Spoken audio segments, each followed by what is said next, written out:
All right. Good afternoon.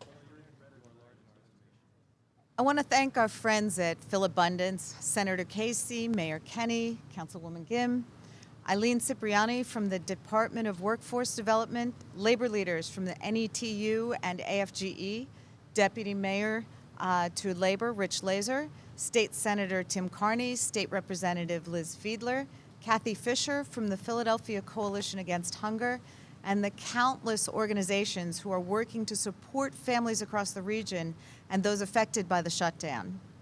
Now, just 11 days ago, I was sworn in to represent Pennsylvania's new 5th Congressional District, which includes South and Southwest Philadelphia, all of Delaware County, and part of Montgomery County. Our district includes not just the portion of South Philadelphia here where Philabundance is located, but also the Philadelphia Airport, where TSA agents and air traffic controllers are working without pay. The Delaware Riverfront, where Coast Guard men and women are the only service members working without pay. And of course, thousands of EPA, FDA, IRS, and Homeland Security employees and federal contractors who've been furloughed and locked out of their jobs during the shutdown. Our constituents have been reaching out to us because they're living in fear.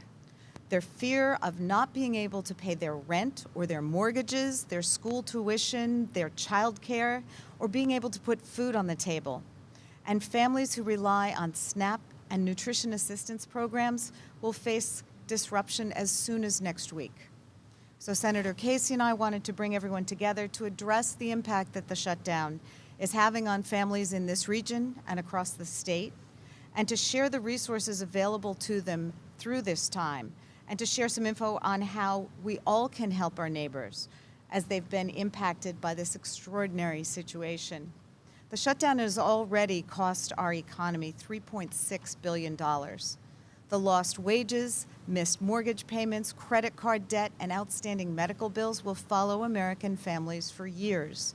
We shouldn't have to have this gathering, but as this senseless government shutdown hits the 24-day mark and has become the longest in our nation's history, this event is necessary, as families of our workers need to know that there are resources available to help them through this time period. So I want to first introduce Glenn Bergman. He's the Executive Director of Philabundance, our host for today's event, and a regional leader in reducing food insecurity for our most vulnerable neighbors. Glenn? So, before this shutdown occurred, there were already about 700,000 people in the Delaware Valley who reported food insecurity at some point during the year. At Philabundance, we touch about 90,000 people per week, and what we know is that this shutdown, when people are trying to make their rent payments, pay for the heat, that this is going to just turn more people looking for food and more people who are going to go hungry. And so with that, I can say that we cannot make up the difference between whether it's Philabundance or it's Share. We cannot make up this difference, but what we can do is help by telling people that they can go to philabundance.org, and on the site there will be, you can see a place that says find food, and people can put in their zip code and find one of the 325 organizations that we work with. However, many of these people who are not getting paid are now still going to work and not getting paid. And so we also are going to try and find ways of getting food to, we were just talking about getting food to the airport, to the TSA agents there, to the ports. And so we also ask that if you can, that you donate to philabundance.org and make a notation that this is for purchasing food, and we will then purchase food and get this food down to people where they are working also. So we ask that representatives try and work to stop this terrible crisis that should not exist, because we already had a crisis here in Philadelphia. But I thank you for raising this, and for all of you, for Senator Casey and for the mayor to come out here today is a very big deal, and we thank you for your support.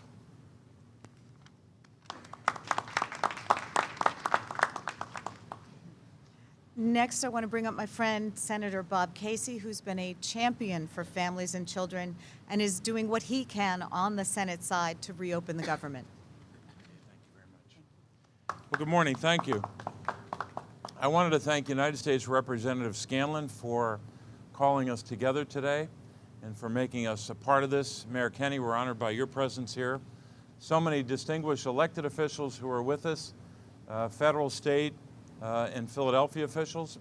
And I want to especially thank Phil Abundance for giving us this site, this forum for this important discussion. Look, this is pretty simple. The President of the United States planned to shut the government down, and then he went ahead and executed that. This is a Trump shutdown. There's no reason why the government should be shut down right now.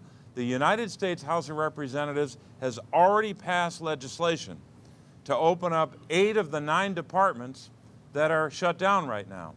The 9th, Homeland Security, would be open for a shorter period of time to allow us to continue a debate about border security or anything else the President wants to debate.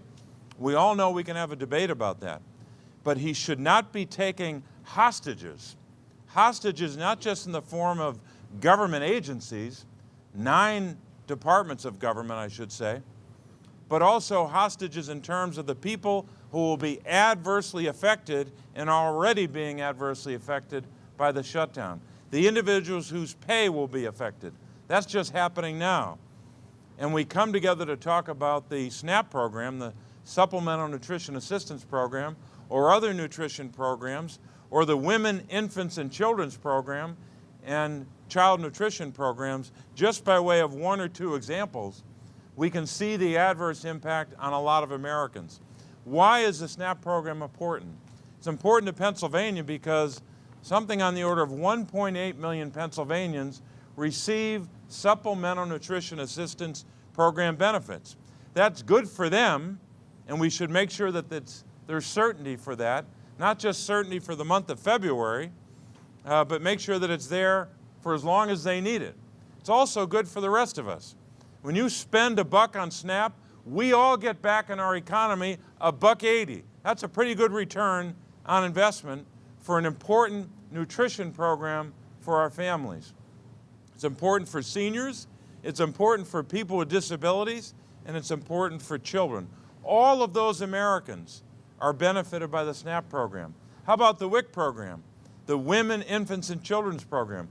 Those families as well should have the certainty. They don't have the luxury of playing a cynical political appropriations game like some are playing in Washington. So it's real simple. There are 2 people that can open up the government. Majority Leader Mitch McConnell can schedule a vote on the House bill that's sitting there in the United States Senate. We could vote on that this afternoon when I go back to Washington, or tomorrow morning, or tomorrow afternoon. That would pass the Senate easily, and the second person, of course, is the one who shut the government down, the President. He could sign that bill. Those 2 people stand in the way of opening up the government. If we open up the government, not only would we give certainty to those who benefit from SNAP or the WIC program or other programs, as well as the workers whose families are being adversely affected, but we could have debates about a lot of things, including immigration or whatever else. But the way to have a debate about important issues is not to shut the government down. And that's unfortunately where we sit. So it's real simple. Open up the government, end this Trump shutdown, and give certainty to Americans who rely on critically important programs like SNAP. Thank you very much. Okay. I'm also grateful to Mayor Kenny for joining us today and for the steps he's taken here in Philadelphia to be a check and balance on the worst impulses of this administration. Mayor Kenny? Thank you. Good afternoon, everyone, and thank you, Congresswoman. I want to start by congratulating you on your recent election to Congress and for that fabulous committee assignment. It's going to be great for our region. You've only been a member of Congress for less than 2 weeks now, but you've already demonstrated some real leadership by standing up for our federal workers and everyone who's affected by this shutdown. We're glad to have you representing us in Washington. I'm also pleased that we're joined today by Senator Casey, congratulating him on earning another term. I look forward to our continued work together in the years to come. Additionally, I want to recognize Councilwoman Helen Kim, State Senator Tim Kearney, Liz Fiedler for the House of Representatives in Pennsylvania, and all the other speakers here today.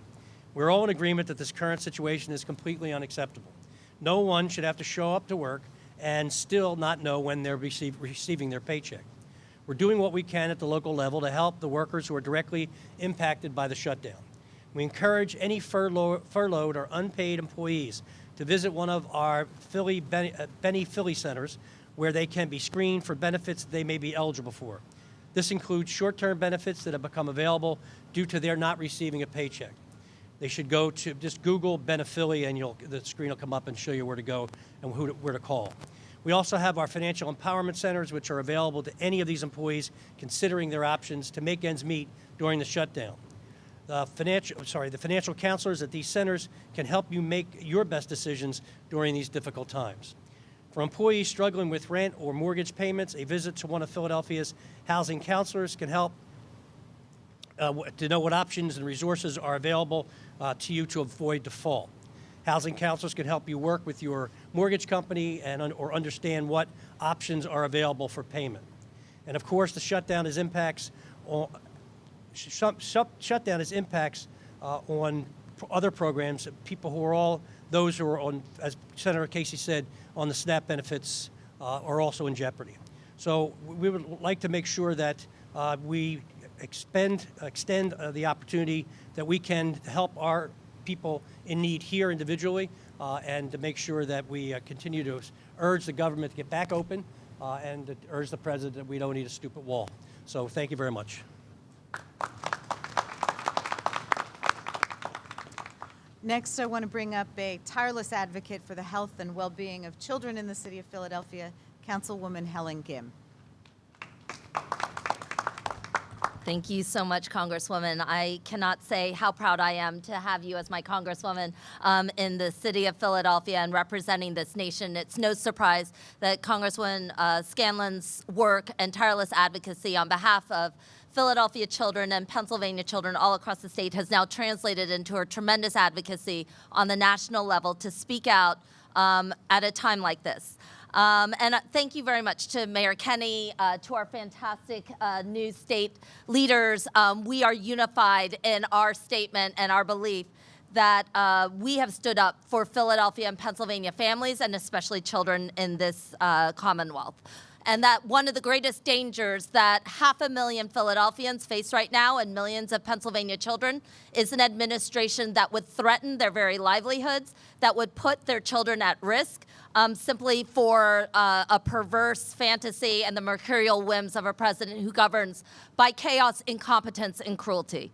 And so I want to talk a little bit about some of the most innocent victims of this insane shutdown, and that is young people. We are in the poorest large city in the country, where more than 1/4 of our residents lives in poverty, more than 1 in 5 goes hungry, and in the last decade in North Philadelphia, childhood hunger has tripled.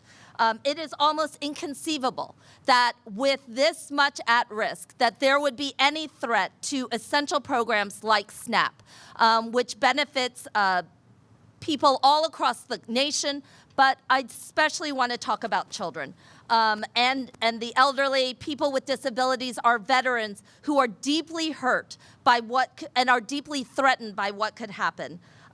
In addition to not only being just a means for survival, a health program and a nutrition program, SNAP is also an economic program. We do more than $106 million in economic activity that benefits grocery stores, food vendors, and thousands of other businesses that rely on SNAP and federal programs to drive an economic engine. That is what it means to be a healthy and truly prosperous city and nation.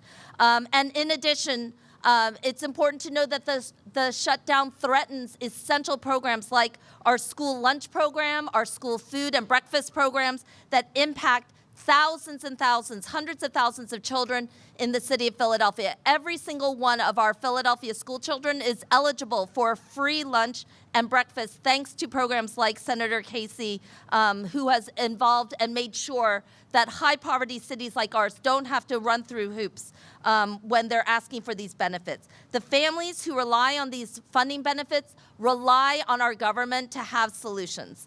The young people of our city who enjoy breakfast and lunch at school need a solution to this shutdown.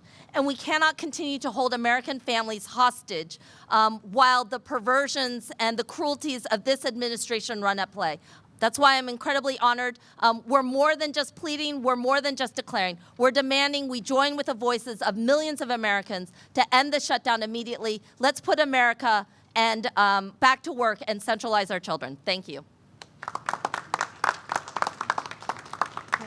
I know that Governor Wolf wanted to be with us today, but he's in Harrisburg for swearing-in activities. I'm grateful to his team at the Department of Workforce Development for joining us, and I'd like to bring up their Deputy Secretary, Eileen Cipriani, to share the resources available to those who filed for unemployment or have been furloughed during the shutdown.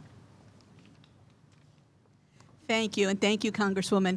It is my pleasure to be here today on behalf of the Wolf administration to share how we can help workers who've been affected through this federal shutdown.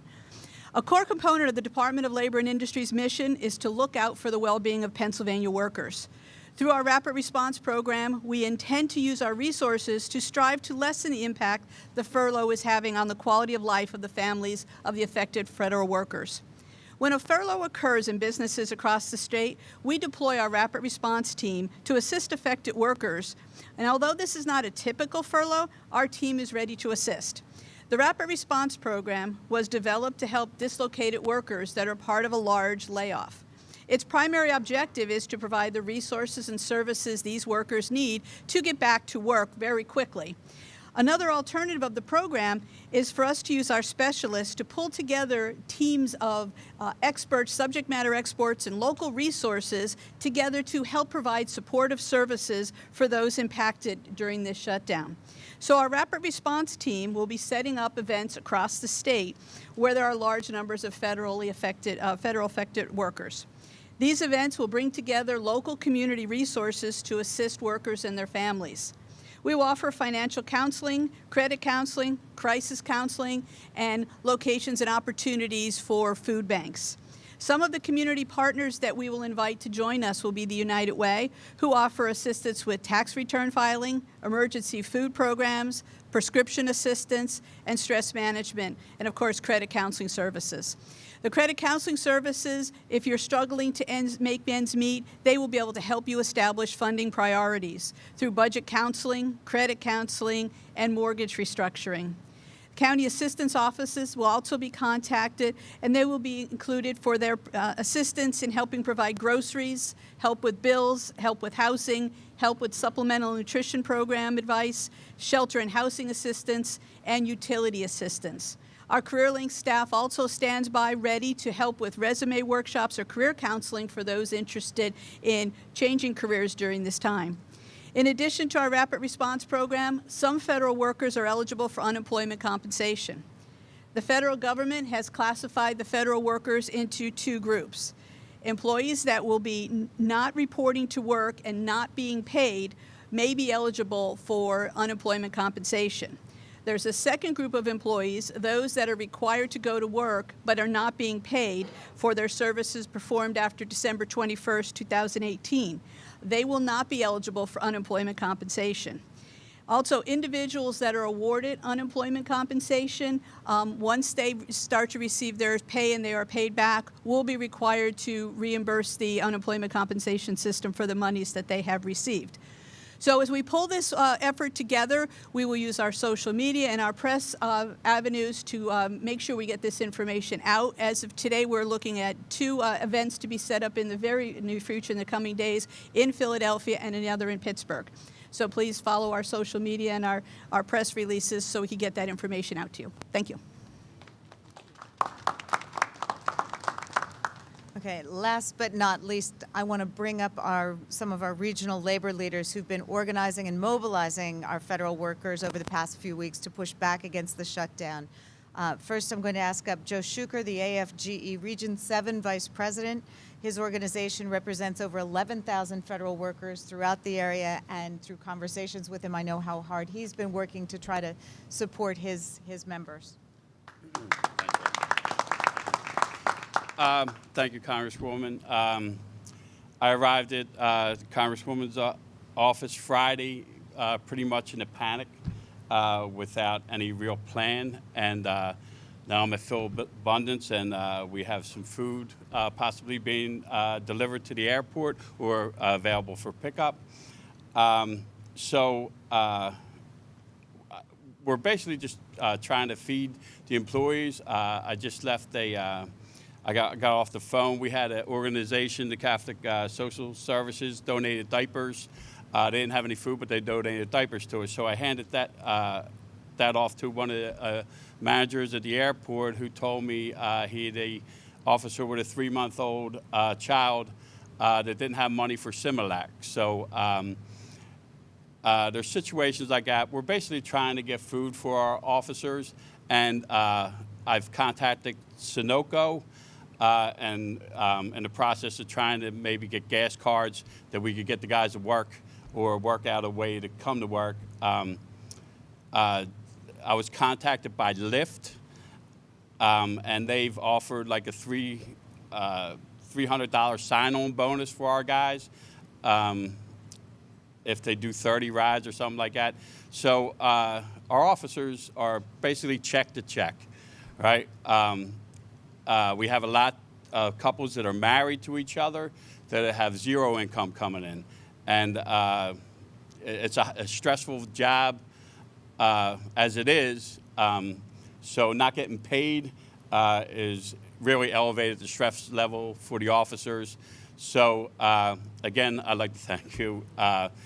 It's been a huge help down here. I got a lot of contacts where I think we're going to get some help for our officers, and haven't been able to sign up for these programs. But we're working. It's hard for us to come down to a food bank, the hours we work. So it's been great, and I can't thank you guys enough. Thanks. I think you can hear in Mr. Schuker's voice and see in his face the impact that this is having on his members. He's working his tail off trying to help them.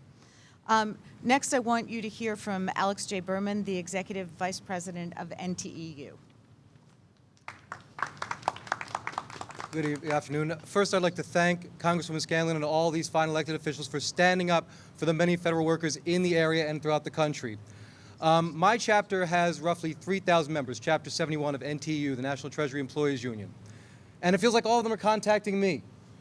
They're reaching out to me. They know I can be their voice. They know I can help them. They know I know where to help them get help. They're used to helping America, and now they're looking for help. I do want to point out, however, though I'm speaking for my members, I am not the face of the union. My membership, my workforce is majority minority, like this city, like this area. We are majority women. Federal employment is non-discriminatory. If you can do the job and do the job well, you're hired, which is why we have, as Joe Schuker said, couples like myself. My wife also works for the same agency as I do. No money is coming in. We have families, generational families, who do the job and do the job well because they know, oh, my son is great. He can do this job. Apply for this. Now people who are used to being lower middle class, who are used to being safe, who are used to being the ones who give to charity, who do Philabundance drives, who do drives for other charities, are now finding themselves in need, finding themselves the recipients of unwanted help. We do not want this help, as great as it can be. We want to go back to the business of helping our fellow Americans. We want this shutdown to end so that we can go back to the job, to do our job, to do the job that we are asking the contemporaries of the Congresswoman, of the Senator, to do, to fund the government so we can go back to work, so we can go back to giving to Philabundance, so we can go back to giving to our church, our synagogue, our mosque, whatever it may be, as we do. Not wondering, where is the next check coming from? Where is the mortgage check? Will the car finance company allow me to defer payment? Should I get unemployment? Will I have to get food stamps? What do I do? What we want to have done is to be put back to work. Thank you very much once again. Thank you very much. Thank you. We wanted to put a face on what's happening to the members of our community, these working families who are not on vacation, right? Many of them are actually working unpaid. But even those who've been furloughed are suffering from trying to make ends meet in a way that they didn't plan and they don't deserve. So thank you, everyone who joined us today. Mr. Bergman reminds me that when Philabundance distributes food, there is no means testing. So people can come and get food from the Philabundance network without having to fill out paperwork, without having to, be means tested and get in the system in any way. So that may help some people figure out whether or not and where to go. So thank you for everyone who joined us today, and I want to open it up for any questions if you have any.